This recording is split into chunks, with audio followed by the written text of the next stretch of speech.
Good morning, everyone. I am so excited to be here today. We have a special guest, so act right, y'all. Like I know how we normally do on Sunday mornings, but we have a new face, a new special guest, so we're going to be good today.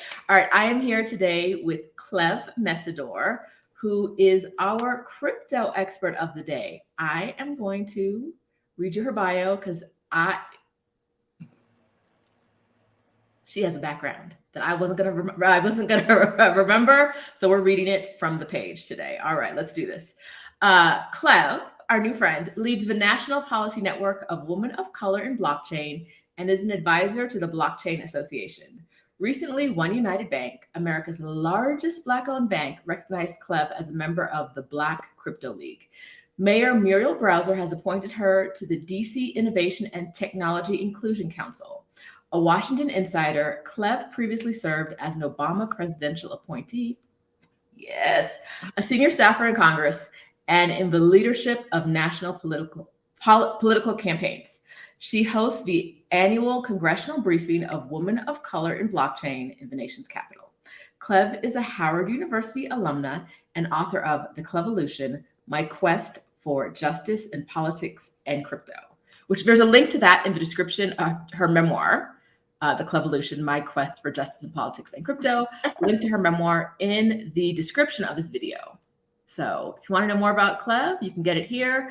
But right now we're going to get started and we're going to be talking about Bitcoin. But first, there's always more. But no tech issues today, y'all. So we're starting on time. But the more today is I have a couple of announcements. The first one is that y'all know how the bots come out. If you're, Adelia reminded me this morning that crypto brings out the crazies. So to comment today, you have to be a subscriber. So if you're not a subscriber, you won't be allowed to comment, and you got to be a subscriber for like 10 minutes, not that long, but enough that like hopefully we won't get any bot activity. My friend went live last week and spent about a lot of her time blocking bots in the comments, and we don't want to do that today. The other announcements. Next week, there is no video. It's going to be the Day of the Dead here in Mexico City. So I will be in the streets. It's Cleve. I live in Mexico. I live in Mexico City. Next week is Day of the Dead. There's a parade. And while I love y'all, the streets are calling. I'm going to be in the streets, doing things in the streets. I will not be here with you next week. So there won't be a live video next Sunday. I might put up something, but I won't be live. Third, and most important announcement of the day, y'all, it's my special lady's birthday. Yes, yes. It is Mama Dow's birthday. She's here in the comments watching. She is spending her birthday watching me on YouTube. Cleve, she is a consistent source of support and foolishness on this channel. So she is here in the comments. Everyone, wish Mama Dow a happy birthday because y'all know she loves y'all. She really does. So yeah, I don't know what she's doing with the rest of her day, but she's watching me now. And she'll remind you that 2 years ago today, I was having knee surgery. And I ruined her birthday 2 years ago because I had knee surgery on her birthday. It was literally the only day the doctor could do it, but she still brings it up about. And I couldn't walk. It was the only day the doctor couldn't do it. And I couldn't walk, but she still brings up how I ruined her birthday by having surgery on her birthday. So we're not ruining this year's birthday. We're going to learn about crypto. By the end of the day, she's going to be a crypto investor.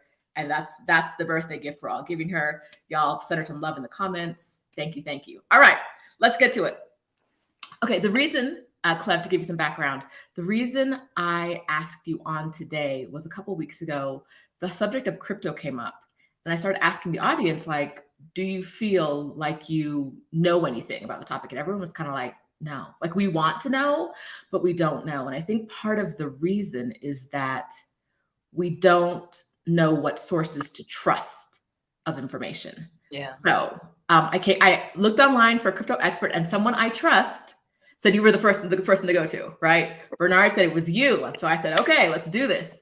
So we're here now, and I want to start the crypto conversation. What is the very first thing you would say to someone who knows nothing about crypto? It's the very same thing I would say to anyone who knows nothing about anything. Okay. learn, Right. and learn. Educate yourself. You know, there seems to be this different standard for blockchain and cryptocurrency, and there really isn't. It's really about know what you're talking about, know what you're getting into, do your research. And so let's start with a basic definition. This is my basic definition for just anyone to understand. So this will give you a perspective of blockchain and cryptocurrency. Blockchain is technology that securely verifies information, facilitates the exchange of value without third parties. Let me say that again. So blockchain is simply technology that securely verifies information. That's the ledger you hear about. Facilitates the exchange of value. That's cryptocurrencies. Without third parties, that's decentralization. It is based on cryptography, which is just math, which has been around longer than we have been around. Now, to understand the relationship of cryptocurrencies and blockchain, I like to tell people, think of light, beautiful, bright. But what powers the light is electricity. So cryptocurrencies, Bitcoin, Ethereum, XRP, they're like the light, right? People get enamored with them. What powers them is blockchain technology. Now, think of everything else we do with electricity other than light. All of these things, same thing with blockchain technology. The potential of blockchain is so much more than cryptocurrencies.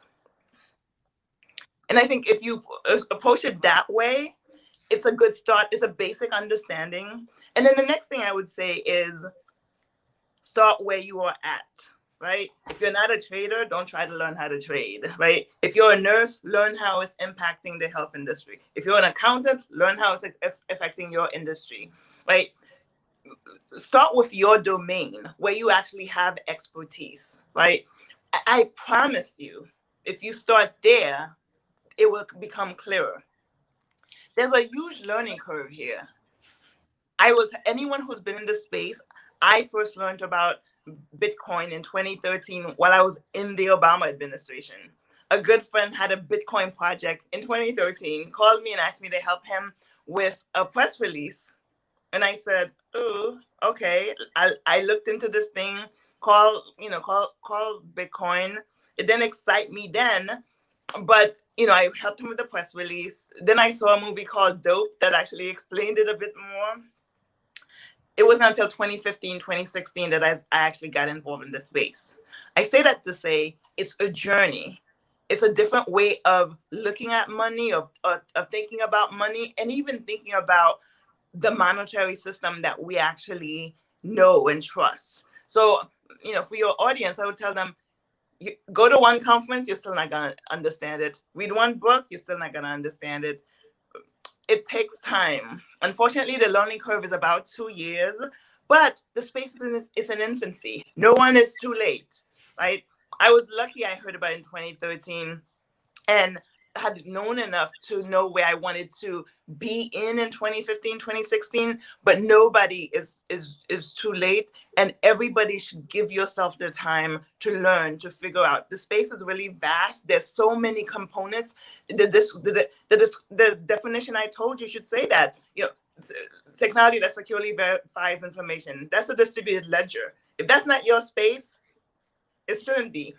Facilitates the exchange of value. If store of value and currency and is not your space, without third parties, that's decentralization. If that's not your space, but I will tell you, that's my space. Decentralization is what brought me to this space. And what decentralization means, again, the definition is all of these things without third parties. Decentralization means all of the people who say you have to go through us to get there. So it's the bouncer at the club. It's also the bank that says, Cleve, give me your money, and I'm going to charge you a fee every month to hold your money while I invest your money.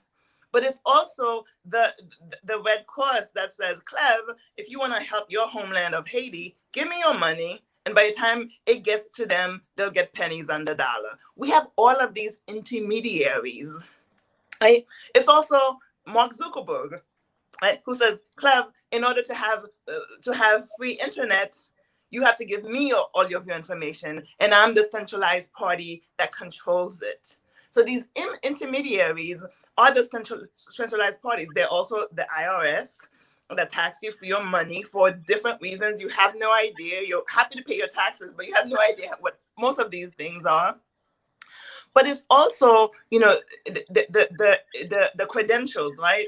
You need a college degree for X. You need a high school degree for Y. You need an ID to vote. Like, you need an ID to access social services. All of these intermediaries to third parties are all barriers for you to get what you need.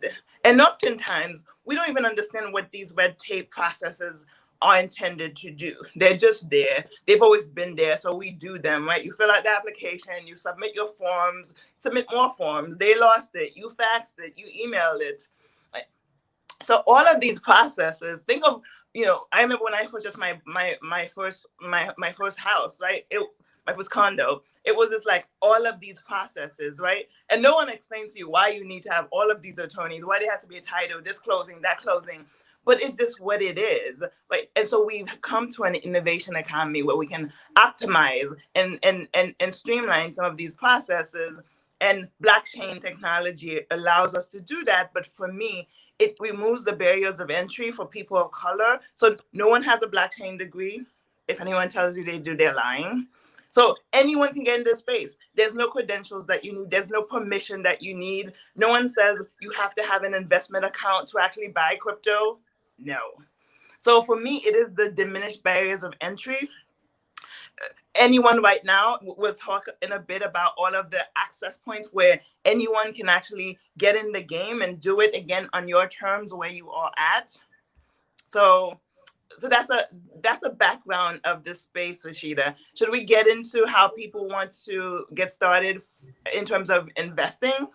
Yes, I do. But I also want to touch, and I think you're going to touch on it right now, but you said a few minutes ago that it takes about 2 years to really learn. Yeah. So I want to give them the 1 hour. This is what you need to know in order to start investing smartly, not knowing everything, but just to start. So let's definitely go there. Yes. And I say it takes you 2 years to know everything. Well, that's not true. That's not true. It takes you 2 years to understand everything and know that it just changed as soon as you learned it. Right? The space is forever changing. So the 2 years is because people always say, well, what is, Bitcoin? Where did it come from? Like all of this, like there's so many people want an explanation before they can invest or participate, right? And so if your goal is to have that body of knowledge, it's going to take 2 years. But if your goal is to start where you are in your industry, how is it affecting you? That's going to start right now because you understand, you have the expertise, you understand the domain, right? You understand how the applications fit into the problems that you've had in your space. So to that question, this aspect of it, how to start to invest, the learning curve is not as high, but the stakes are higher. Before I start, I want to say one of the reasons that, people of color, okay, Black folk, Latinx folks, we are visionaries. We are entrepreneurial, right? We have so many side hustles, right? We not only have wanderlust, we what is it? We speak them into existence, but we are not risk takers. I'm Haitian American, for those of you who are wondering where the accent's from. I remember being in Haiti when I left the Obama administration. I went to Haiti for 7 months. And I remember seeing street vendors. Again, Haitian people, entrepreneur, visionary, street vendors. All of the street vendors I would go, they would sell the same 3 products, right? Mangoes, plantains, so it struck me that nobody deviates from what works, right? You're still selling mango from the woman down the street who's still selling mangoes, right? And I remember asking somebody, well, why don't you sell something that's, maybe seasonal? And that was just too much of a risk, right? Because right now they have a market for these staple products. And so if they start deviating and they don't actually have a consumer base for it right now, they might actually lose money. So we may not like it, but Black and Latinx people, we are not risk takers. And there's a reason for that, right? I'm a professional, Rashida, you're a professional. We make money, right? But our money is not just ours. We're supporting family, whether it be parents or siblings or aunties. I'm Haitian American, so I was sending money back home. So for Black and Latinx people, our disposable income is precious and we hold on to it for dear life. So when it comes to taking risks, we know if we take risks and we lose it, we still have to take care of our personal expenses and our relatives and the people who rely on us. So I tell people that we need to start taking pragmatic risk, right? It's possible to do your research and still step in on faith and not know how it's going. But I tell people all the time, do not sell your home and buy Bitcoin. Do not say, oh, my disposable income each month is $200 and I'm going to put it all in Bitcoin. We don't have that luxury. In crypto, there's a thing called hold. So it should just hold your crypto. But there's a funny story about how it became HODL. But the sense is hold your crypto. The price of Bitcoin is going to go so far high that it's to your credit, to your advantage to hold it. Well, that mindset is based on your relationship with money, right? Because my relationship with money is I don't get to sit there and hold it, right? An emergency pops up for my sister, my brother, or my relative, I have to deal with it, right? We deal with it as a community. And so I remember the when I decided to go in on crypto full time, I sold my crypto to actually do that. I had to fund the wanderlust somehow. So wonderful for the people who can buy crypto and hold, but for us, we have to. So we're making an investment, knowing that it may not even be a long-term investment for us, but it's going to be a safety net and hopefully a pathway to generational wealth. So I say that to tell people, take pragmatic risks. That means do your research, right? If your disposable income is $200, what is that percentage that you can risk, right? Can you stop drinking the Starbucks that costs you about $10 each day, right? Can you take something else out? Take pragmatic risk. So that said, people look at cryptocurrencies. Most people know Bitcoin. There's actually thousands, right? People only know Bitcoin, but there's thousands. So Rashida, if you could drop the coin market cap. I am actually going to see if I can share that so we can see it together. Okay. Well, the first thing people should know is that there's thousands of cryptocurrencies, but for beginners, there's really just about 5 that you should focus on for now. Not that the others are not trustworthy, but because you need to be taking pragmatic risk. Right? So CoinMarketCap is sort of like, this site that gives you all of the information. It always lists the cryptocurrencies in order of value. So Bitcoin is always going to be number 1. And if you scroll down a little bit, Rashida, you'll see the top 5 of them. So as I said, for those of you who are more advanced, top 10, but top 5. So CoinMarketCap, and even if you click on a cryptocurrency, it will give you articles about the cryptocurrency. It would give you historical information about how the cryptocurrency has performed. It will give you information about, So this is an important place to start as Rashida is scrolling down, because it will actually give you a sense of what am I investing in. Now, CoinMarketCap is not the only site that you do this, but it's one of the sites that's been doing it a very long time, that is trusted and that is held accountable, that if something goes wrong, the industry will say, we'll scrutinize it, right? So for those of you who are thinking about investing, go there. Look at the top 5, right? Which ones do you want to invest in? Really quickly, you see the price and you see the price of Bitcoin, just like that's just fake money, right? Well, that is not true, especially when you look at Ethereum. Let's use Ethereum and Bitcoin. The reason Bitcoin is the price it is because the Bitcoin blockchain has a developer base well, I should say the Bitcoin protocol has a developer base that's building products and services. Same thing with Ethereum. So people see the price and they think, wow, that's based on nothing. No, in 2008, a group of people sent a white paper. White papers are what academics do, to a cryptography listserv to say, let's create a cashless payment system that's called Bitcoin. 2008, I think it was October, they received the global listserv of cryptographers received this white paper. It said, let's build it, and they built it. In 2009, the first Bitcoin was mined. No value, nothing, it was just props. It was just props for solving mathematical problems. The first time Bitcoin had value was in 2011, where it was valued at $1. So what has caused the price is because an industry grew about it. It grew around it. It's because a developer base has protected that protocol as a store of value and has built products that are integral to the blockchain, right? But also it's scarcity when it comes to Bitcoin. Only 21 million Bitcoins will ever be mined. We're already halfway through. Most people in the world will never own a Bitcoin. The good thing about cryptocurrencies, it's like layaway. You don't have to buy a whole Bitcoin or a whole ETH, which is Ethereum. You can buy a fraction, $10, $20, $30. You can put, remember those of you who are old enough, remember back in the day, a layaway, you go in every month, you put $10 so you can get your jacket. So same thing, right? You can put money towards one Bitcoin.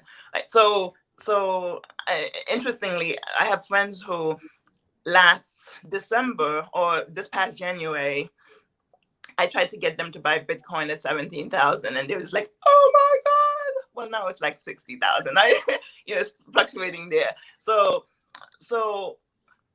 what's driving these prices is not just hype, right?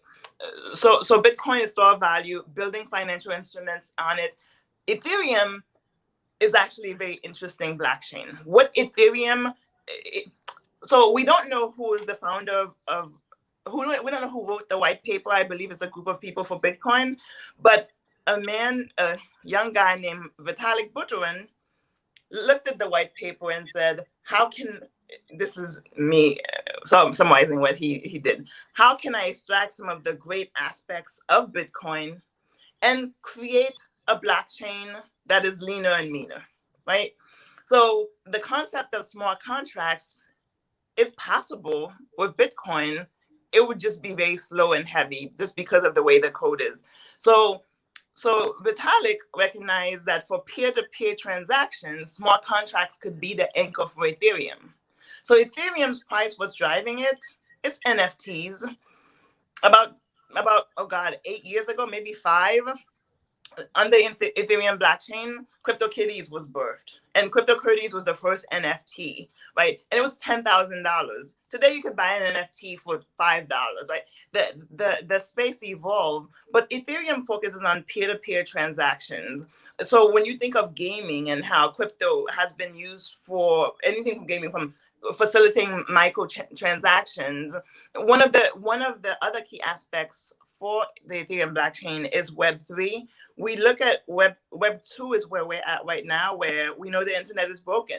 We love the internet, we use it, but we know security breaches, identity, fake accounts, trolls, scammers. And so Web3 is looking at this whole peer-to-peer anchor, again, decentralization, which the current internet should have been, and how can we imagine another internet using blockchain, using artificial intelligence, using machine learning to actually create an internet that is where we can solve the problems we have today, maintain the value we have, but also provide a better experience. So for each of these, you can go through there, right? So don't just invest mindlessly on something. People went on Dogecoin. Dogecoin, in my opinion, is a pump and dump. It was actually created as a joke in the crypto industry just to show that you can actually create any crypto that you want. People like Elon Musk took advantage of that. And so, it's not that people that make money off of Dogecoin. It's not everyone who made money off of Dogecoin. You made money for a lot of top earners, right? Because they were looking for you to drive the price up so they can make more money. So now, you probably tapped as much money as you can. So the people who are coming in now are not going to make more money. They're just going to maintain the value for more people. So, so it's not an indictment on Dogecoin. It is, when you peel the onion, when the hype occurred, I think now that there is an intent, because consumers are so enamored with it, to try to figure out how do you create, a, a developer base for, Dogecoin. But it's important to do your research. So here, you can actually do that research on this site. You can actually go in, figure it out. Somebody tells you the greatest thing, come here, look it up, look at the articles, look at the historical value, decide it's for you. I would say, for those of you who are just starting out, the most exposure you should have is in Bitcoin. Okay. So I think what would be really helpful for people right now is an idea of, like, so we have this chart. You said to do your research and look at the different coins or the different cryptocurrency available. What should we be looking for when we're looking at this? Well, you should be looking at the historical performance. You should be looking at it the same way you would do a stock, right? So, let's Robinhood stock, right? Remember, it just went public, right? So you would look at the articles of, like, say you were a baby boomer who had never, who had not participated in Robinhood, but you wanted to see, if I purchased the stock, would it perform well? So you have to look at the history of performance. You have to look at, what are the articles about it? What is happening? What has been some of the controversies? And what are some of the predictions, right? And then who are some of the people building this? The great thing about cryptocurrencies and blockchain is it's open source, it's decentralized. So on GitHub, you should be able to see anybody's code if you're a developer and wants just to peel back the onion and actually do that, right? So what are you looking for? It is, I think of it like a community, right? Bitcoin is a community, right? The people who, the developers who build on it, the people who, create products on using the Bitcoin protocol, the white paper, if I encourage people to read it, just go to bitcoin.com, and the white paper is available in actually thousands of languages. It's in Spanish, it's in English, it's in French, it's in just about any language. Read it. It was it looked to actually solve financial problems that we had, right? So this wasn't a white paper like, oh, let's figure out how to make money. No, it's like, let's create a cashless payment system. And look, one of the issues that they looked at was double spending. And double spending is what we all do with our credit cards, with our checks. We figure out how to, and that's why we end up with, these overdrafts, because we've figured out how to, finagle our credit cards so we can max it out and end up spending double our credit line. But so when you're looking at these things, it's everything from that. Is what is the goal? Like Ethereum goes through these phases where the developer community decides that there needs to be changes. And so even though Vitalik was the one who created it, the developer community gets to decide that. And they actually have conferences where they come together and say, if we change things this way, what will happen? And then people get to decide, no, we're not changing things. Things are good. And that's when you actually see people go off and create other blockchains, because they want a purity. I'm an AKA. So for those of you out there, I recently explained this to someone, explaining how when AKA started, right? And then there were members of AKA who wanted to go into a different direction. And so they actually then created Delta Sigma Theta, because they wanted to be in a different direction. So anyways, I'm going off. So what you're looking for is what matters to you, what community you want to be in, how do you want to invest your money, who do you think is going to grow your money, and where do you want to have the exposure as an investor. And for those of you, I'm assuming you're not investing $10,000, $100,000, right? So it's really about, where do you want to start your journey? And I would say my advice would be to start with the top 5. Again, if you have $100, I would say put $80 of it in Bitcoin and $20 of it in Ethereum. Okay. Because if you see the performance, Bitcoin is always going to outperform anyone. And for Black and Latinx people, we need a high return, not because we need to get rich scheme, because we have financial obligations that are real and that are deep. So your safest bet is with Bitcoin. And so if you ever have a portfolio where only 20% of it is in Bitcoin and everything else, you have a risky portfolio. Okay, so let's back up a second, because we're trying to break this down a little bit more.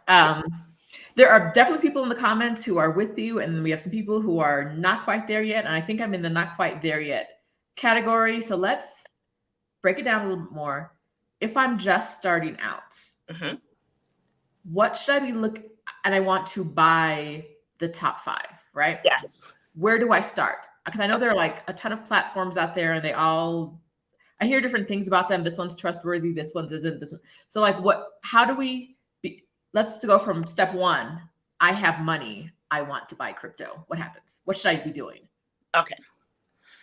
Basic step 1, how to buy crypto. Today it's extremely easy to buy cryptocurrencies, but where you buy actually has an impact.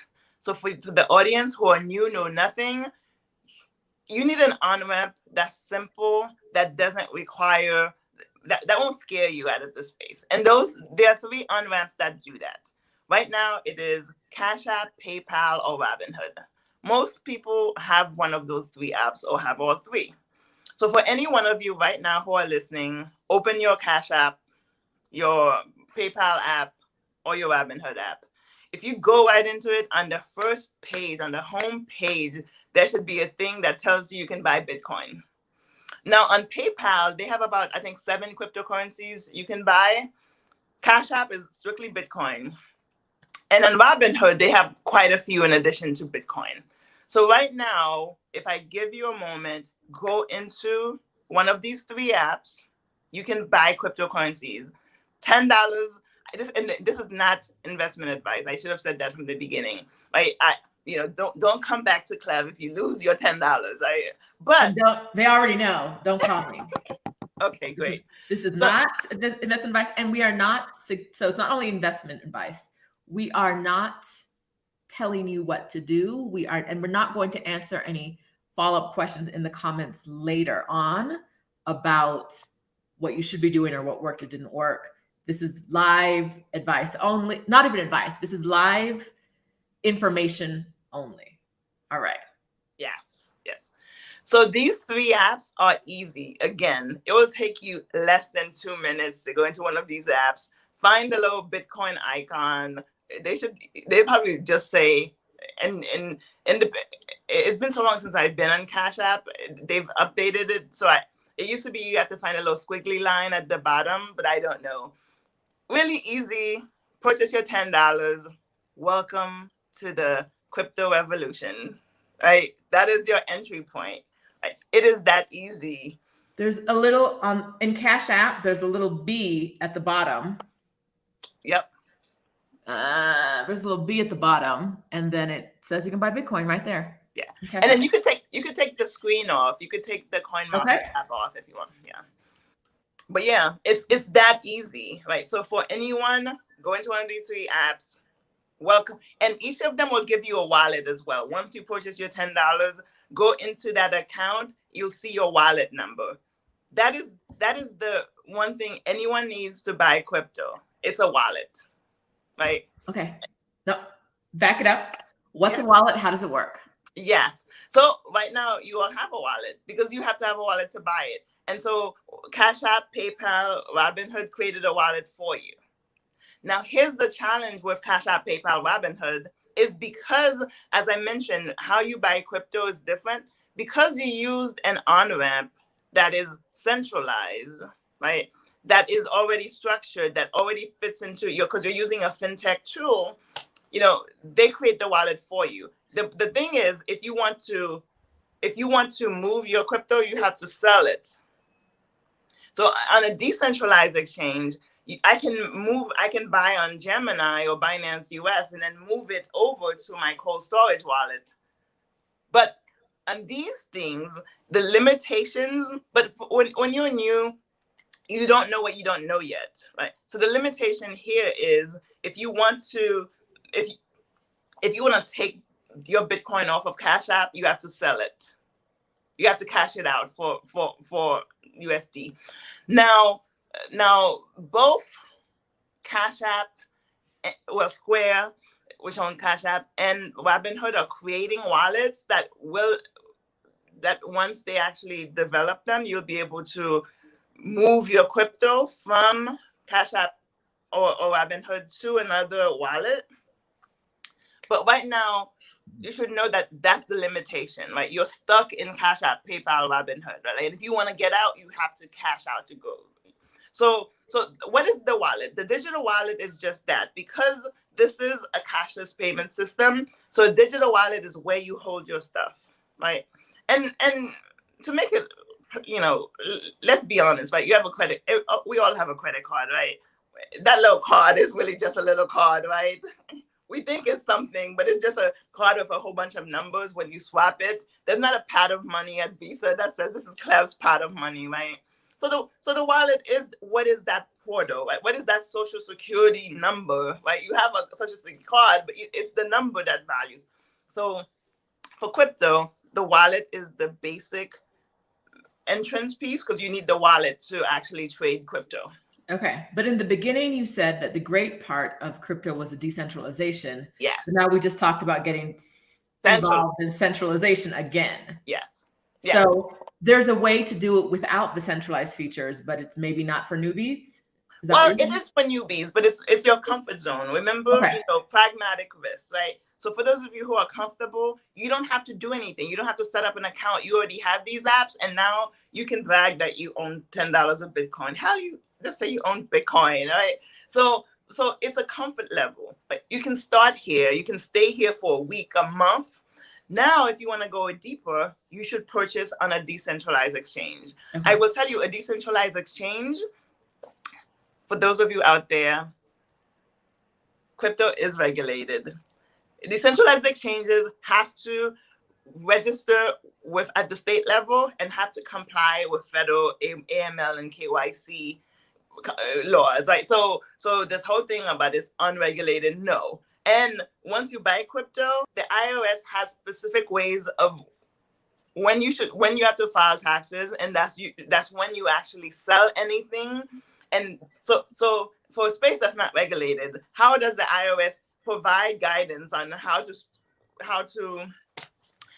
to pay your taxes? And then states regulate these exchanges, and then they have to comply with federal KYC and AML. That said, I say that to say you're secure in a decentralized exchange. Decentralized exchanges, they vary, right? Gemini is one, Binance US is one, Kraken is one. Now, people hear Coinbase all the time. I think of, first of all, I think everybody should research Coinbase before especially Black and Latinx people. Do your research before you go to a company that has such a stark, dark history it was just last July on inclusion. But Coinbase is actually has the highest fees and the worst customer service. And also on Coinbase, all of a sudden your crypto goes high, you want to sell, and all of a sudden there's some type of, the system is down, right? And you can't sell, right? And how come the system goes down only when it's high and people want to sell? But, and full disclosure, I have issues with Coinbase because of their CEO and because of his attack on inclusion last July during the Black Lives Matter movement. But that said, irregardless of that, Coinbase has the highest fees and it's the worst customer service. Google that. There's recent stories about people who who can't reach customer service, and they were hacked and their money is gone, and Coinbase is not helping them. So it's not just the fact that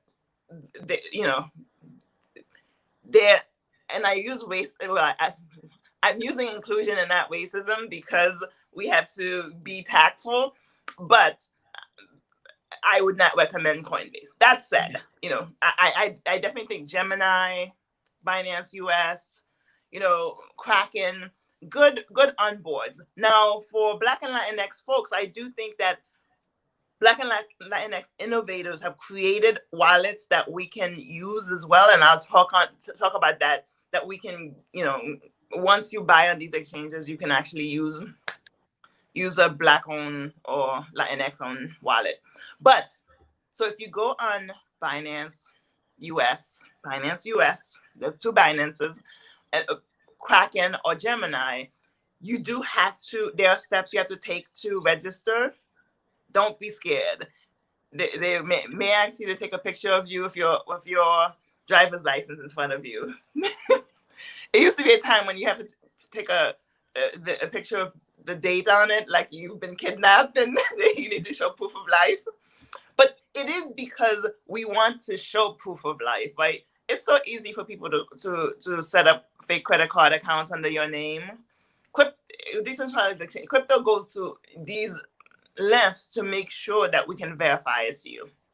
So any of these federally regulated decentralized exchanges, you can buy there and quickly take your crypto to a cold storage wallet. I won't talk about that today, but that is important. What type of wallet is important. But for newbies, you know, you buy it there, just so you know, you have more latitude to move your crypto on a decentralized exchange, but you're still keeping it on a decentralized exchange that things can happen to your crypto, right? So right now, you know, you have to give your money to Bank of America and keep it there, but you don't have to buy your crypto on Kraken and keep it there. You can buy it there and move it to a wallet, a cold storage wallet that's on you. That's a little deeper.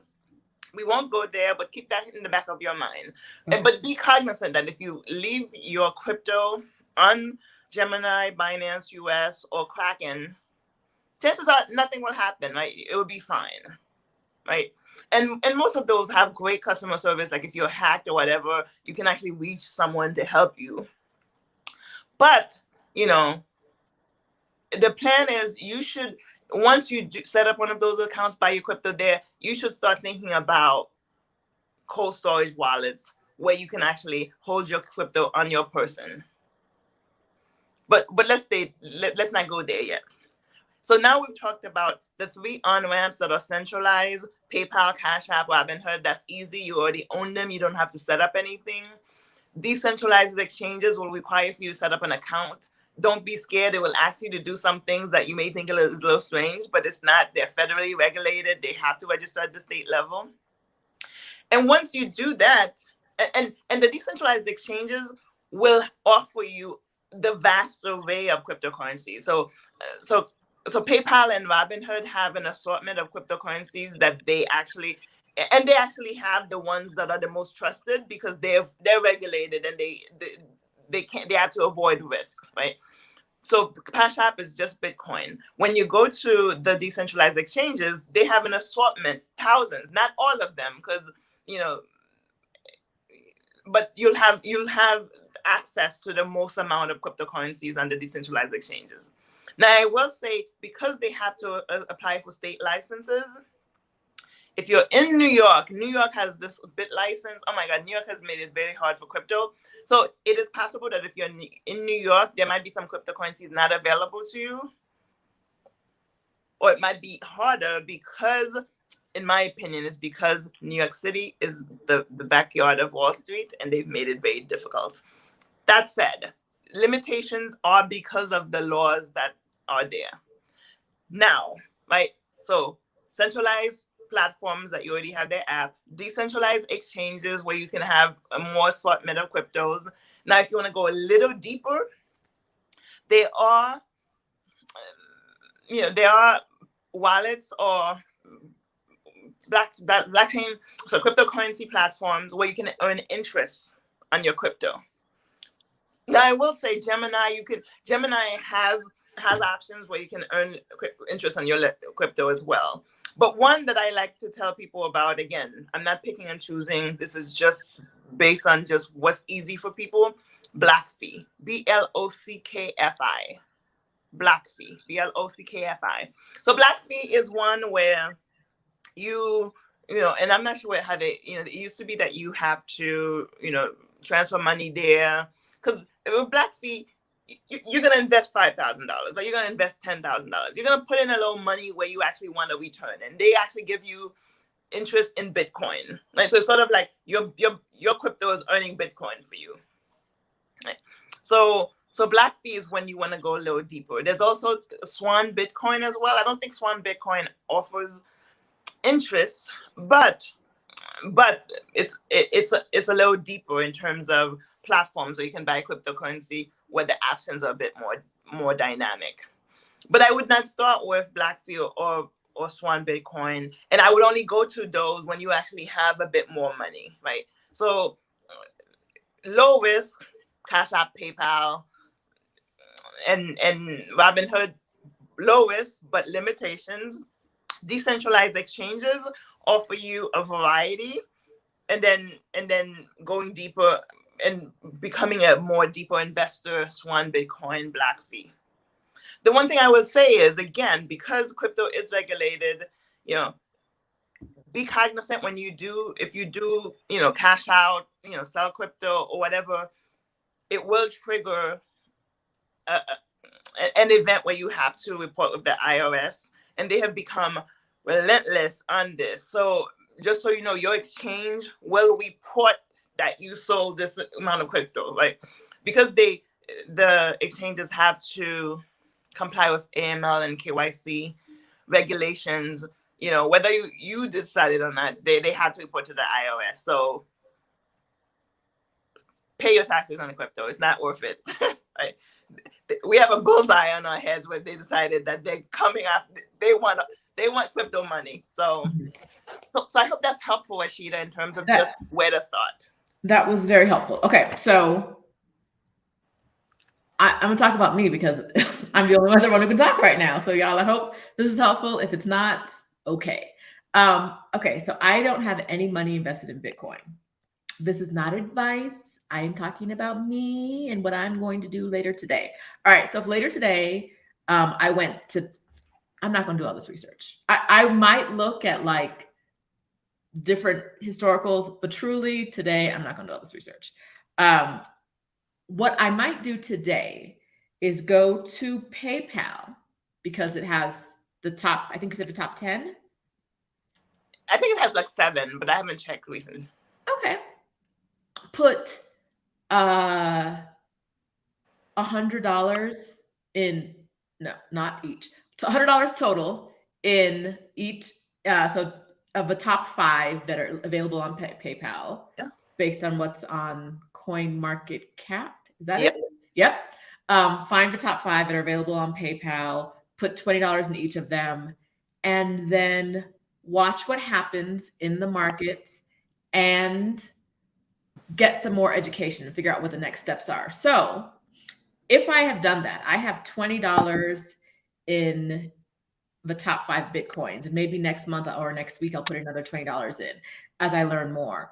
What should I be doing to learn along the way? Are there books or, because I can read what's on CoinMarketCap, but I already know I'm gonna glaze. It's gonna be like, whoo, that was, I read 3 sentences, I'm done here. But like, what should I be looking for?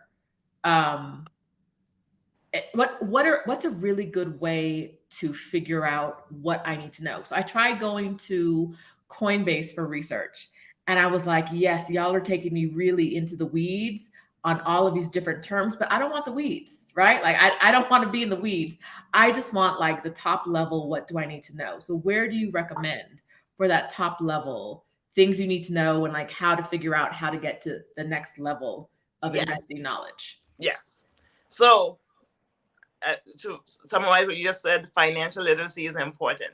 But when you skin in the game, your $100 is just skin in the game, right? Because it's, again, you would have spent that on coffee in 3 days by going to Starbucks or wherever you get your coffee. So once you have the skin in the game, right? CoinMarketCap is just for those of us who are like, my $25 is so important. I use the example of during Obama's first election, the people who actually, where he raised his most money was people who donated $25. Like, there are people who donated, who bundled, raised millions. There are people who contributed like thousands, 5,000. You never hear from them again. The people who donated $25 would show up. They would knock on doors without anyone asking them to knock on doors. They would show up and camp out at campaign offices and start dictating what should happen, because their $25 investment was precious to them. That's like their $5,000 investment. So they actually saw it that this was their campaign, and they actually took it. So the $25 investment was so real for them that they actually made the campaign. These people were creating their own door knocking. Awesome. You have to be like that. Be like them. Your $25. So CoinMarketCap is just a great way. You know you're gonna track it. You're gonna be like, how's my? But you can go into the app and like Cash App, PayPal. They'll tell you how your crypto is performing. But CoinMarketCap is also just a way of just looking at the ticker. How is it performing? Right? You hear it's down, and you go there. You know, you can see that. Bask in the glow for a while, right? It's okay to just be like, okay, I'm just gonna see how it's going. Now, if you want to be a bit more educated, here are some things that I would recommend. There's a book called The Internet of Money by Andreas Antonopoulos. It's called The Internet of Money. It's a great book. It talks about how we've been digitizing money. It helps to demystify that this is so taboo, because last I checked, your credit card, there is no money. It's just somebody gave you a card with a number on it, and you've decided that fake money is there. We're gonna spend it. So the Internet of Money is a great book because it walks you through how money has evolved, how we've been digitizing money for a long time to make it. This is not a brilliant idea. So I recommend The Internet of Money. I also recommend Bitcoin and Black America. So Isaiah Jackson, you know, he's a great innovator in the a great Black crypto innovator in the crypto space. He's a Bitcoiner. He actually wrote Bitcoin and Black America for the purpose of making sure that, you know, it's our on-ramp, right? He talks about Bitcoin, and he talks about different ways to get into, you know, crypto. So great investment. There's also a Facebook group that you can join. It's called Black People in Cryptocurrency. It's by Deirdre McIntyre. So join the Facebook group. You know, it's a space where tons of Black and brown people are just talking about crypto, right? It's one of those places where you could just, you know, be in this space, you know, filter out what makes sense for you. Now, if you want to learn a bit more, Professor Tanya Evans actually has a company called Advantage Evans Academy. Advantage Evans Academy is, you know, just what it is, right? It's an academy. We could learn about crypto. She has a one called From Cash to Crypto. That's actually a really good starting point. A lot of her courses are free in terms of you can watch a previous one, but she does charge for, you know, deeper ones where you could learn more. But again, it's, you know, it's sort of like a FUBU experience, right? For us, by us, and intended to meet us where we're at. So Advantage Academy, check the site out. There's some courses there you could learn. You know, there's some free information that you could actually start to digest as well. Now, earlier this year, Hill Harper, the actor, joined with, you know, one of these brilliant Black women, Naja Roberts, and created this thing called the Black Wall Street app. So it's a digital wallet. So if you go to, I forget the URL, the Black Wall Street app, and put Hill Harper, it will come up. And then, so it's a digital wallet. So essentially, it's, if you want to, you know, get a wallet that is, you know, Black owned or Latinx owned.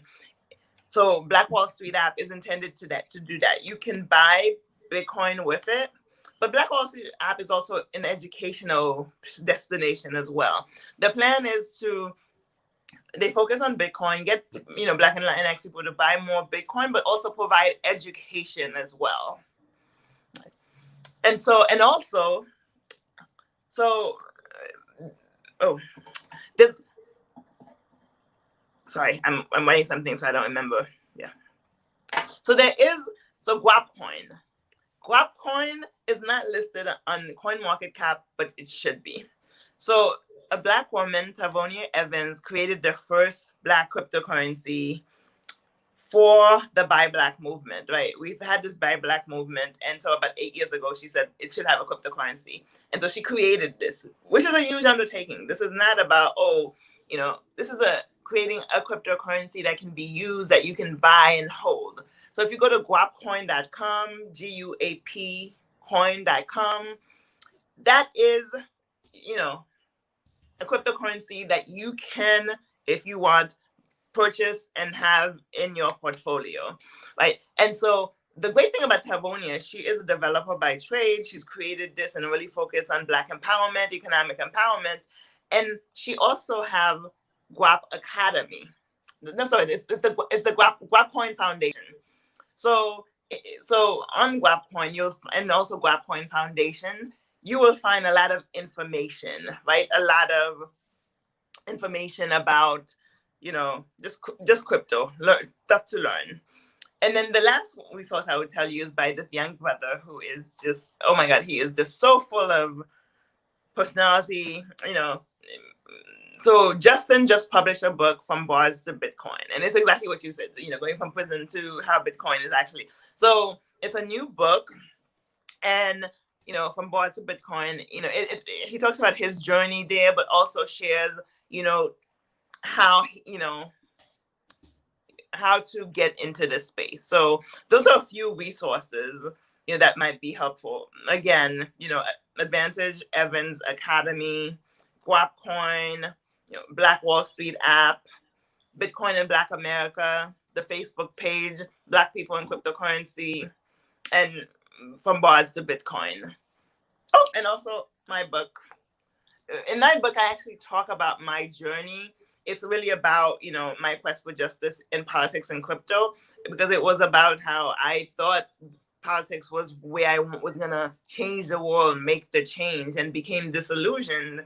And then stumbled into, blockchain cryptocurrency, where I feel like it's like you find your tribe, you find your place. So it's really talking about that journey. Okay.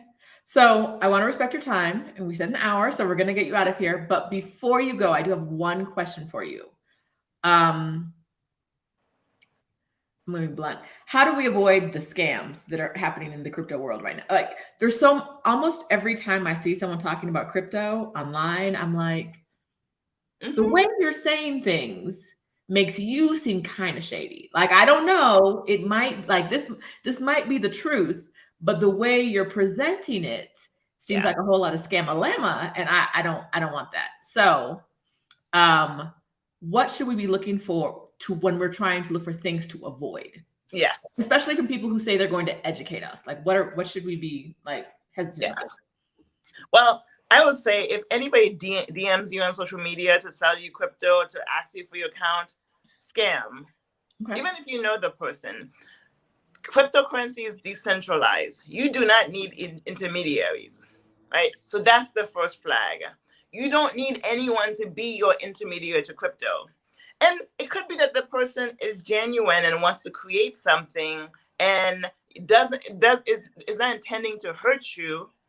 But if you're new to this space, stay with the sources where you created the account. You are the only one who controls the account. You're the one who makes your purchases. So I would say stay away from anyone who tries to sell you cryptocurrency. No intermediaries. Get it from the sources that you know are credible, for your purposes, regulated. And then also avoid YouTube. YouTube, there's so much and you can get overwhelmed. Within the noise are some gems, but it's just not worth it. If you're new, that's not where you should be. I would say start with, even if you don't care how it's disrupting your industry, but that's where your knowledge base is gonna be most important. Right now, if you're if you're a civil servant, right? Look at Miami is a great example where Miami's mayor has become so into crypto that he created the Miami coin, and he is creating a proposal to pay city workers in crypto. So if you're a city worker, you know, sanitation, whatever, that could impact you, right? So how is what you know being impacted, right? And oh, okay, sorry. How is what you know being impacted? So stay in your lane, stay in your zone, right? Because if you're just talking about how is crypto disrupting or being used in my industry, you have a knowledge base for that. Those resources will actually lead you into, like if you're an accountant, accounting is one of those places where they have to, because the IRS is so strict about, you know, enforcement. So accountants have to start thinking about that. And so we've had the Big Four create certificate courses for, you know, for accountants. So, and also that's also another way to stay away from scams, right? You do not have to have a degree, but the great thing is in this space, you don't have to actually get a degree in this space. You can get a certificate course. Now, go to, again, I told you about Advantage Evans Academy. Coursera offers those courses. So go to those trusted places where they do everything else. You know that they're and then just take a random course, right? And then just a 1 hour certificate program, because everybody's experience with money is different. Everybody's journey into crypto is different. And also, you know, how you're going to approach it is different, right? And you're only going to determine that based on your journey, where your universe, where you're at. One thing I forgot to share with folks is, in addition to creating an account, anybody right now who has an e-commerce business, right? And most of us do. We have some side hustle. So if you have an e-commerce business, or how many of us have a nonprofit, right? We created our church's nonprofit, whatever. So for all your audience who has either a nonprofit or an e-commerce business, create a merchant account to start accepting cryptocurrency. Easy. And I'm serious. Easy. So there's BitPay that you could use, you know, but there's so many of them, right? So right now there's a whole crypto ecosystem. Crypto people want to use crypto. They love people who use crypto. So anybody who accepts crypto, we will patronize you because we want to foster adoption. So if even on Shopify, if you have a Shopify account, it allows you to accept cryptocurrency. So right now, that's how you start accumulating your crypto. You don't have to buy it, right? Start accepting and start advertising. But again, BitPay is one of them, but there's quite a few other services as well. And also buying crypto doesn't have to just be your first entrance, right? We know NFTs are popular, and we know that, you know, Black and Latinx innovators are definitely leveraging them. So there's a few places where you could purchase your first NFT or create your first NFT. So OpenSea, you know, God, Nifty Gateway are two easy ones where you could do that. There are tons of others. But these two, again, trusted, you're new, stay in the safe lanes, OpenSea, Nifty Gateway. They'll show you how to purchase your first NFT, but also if you want to create an NFT, right? So there are tons of access points and on-ramps other than just buying cryptocurrency. But I would say, again, if you have a product that you sell, start accepting cryptocurrency. You know, most of them will actually then give you the decals where you could say, you know, Bitcoin accepted here or cryptocurrency is accepted here. You know, there's a whole marketplace where you can, you know, of people who actually want to spend their money, their crypto with people who love crypto. So, okay. But I hope the points I said in terms of how to avoid the scams is really to anyone who, you don't need an intermediary. Everyone who wants to be your intermediary, you're taking a risk. Okay. Right? And then also learning safe sources that any source that you trust has tons and tons of information. Okay.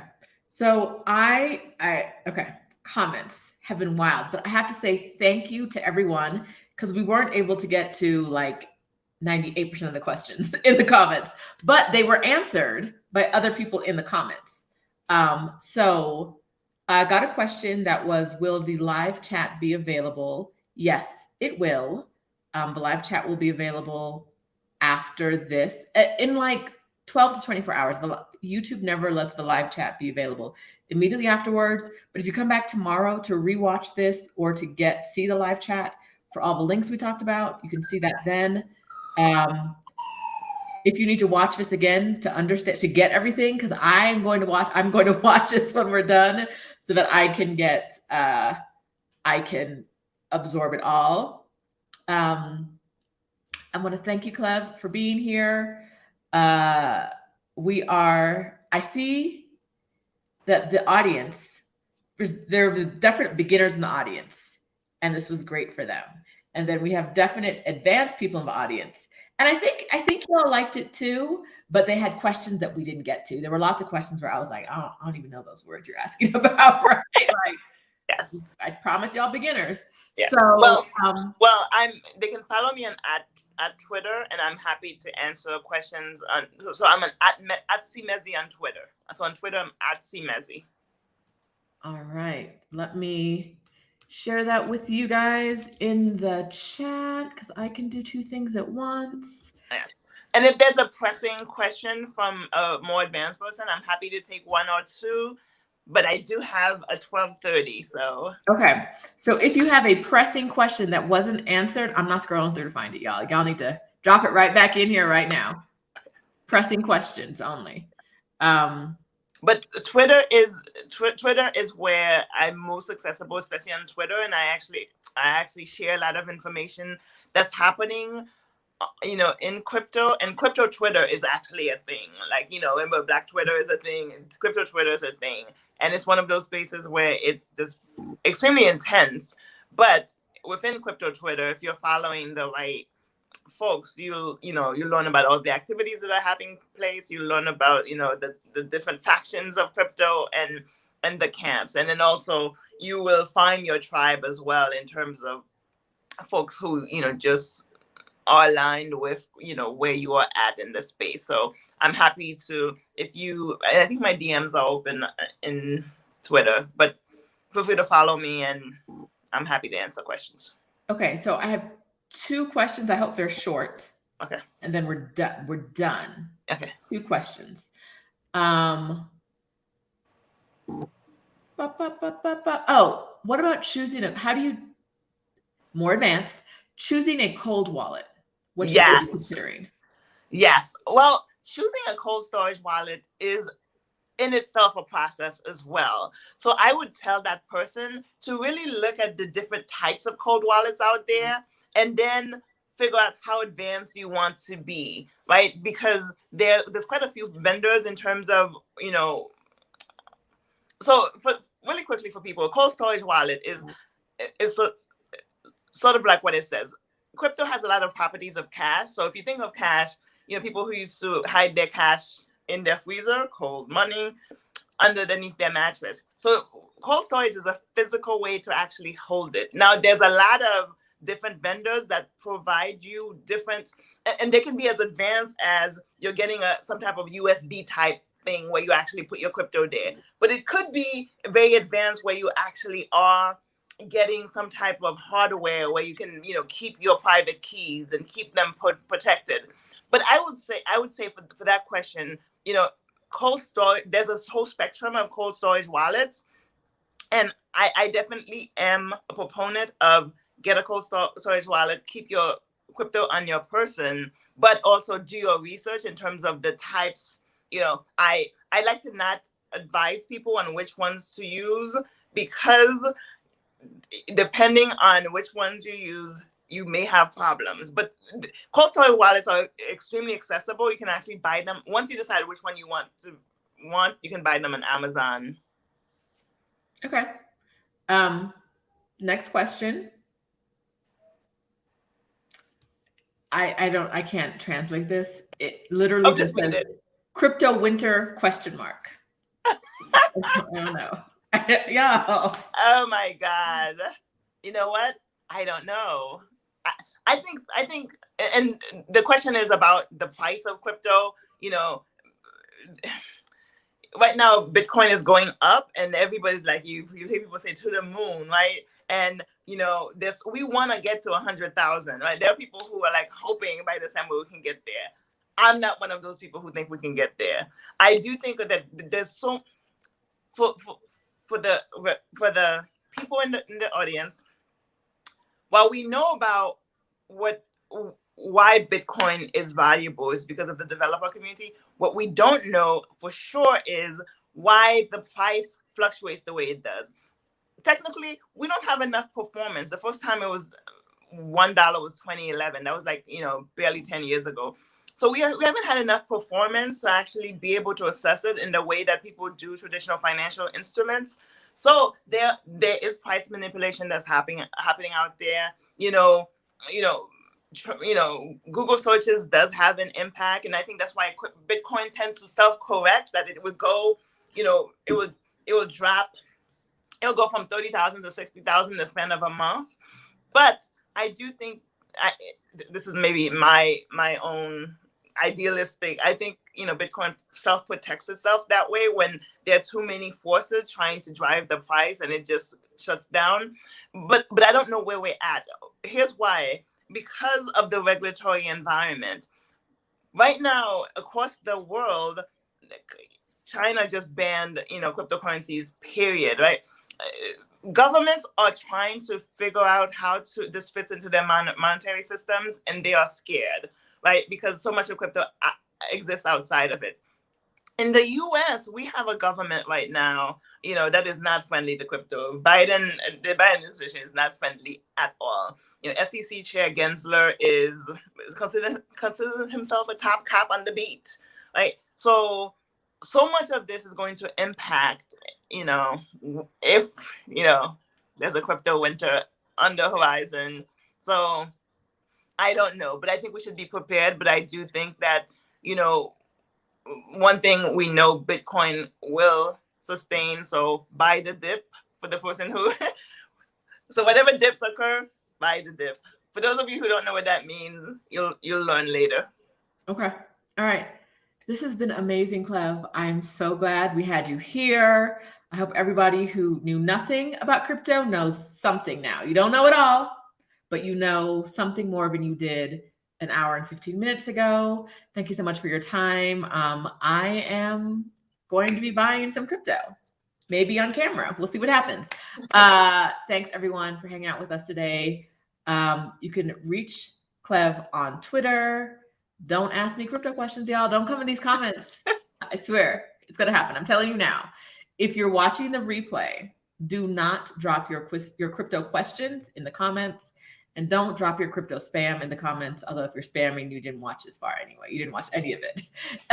So we're going to get rid of the spam. And if I don't have answers to your crypto questions, so don't put them in the comments. Hit Cleve up on Twitter. And if it's a good question, I'm sure and she has time because I know you're busy. I'm sure she'll get to you. So as you wrap up, one thing I would say for people who do have questions, there's a crypto community everywhere.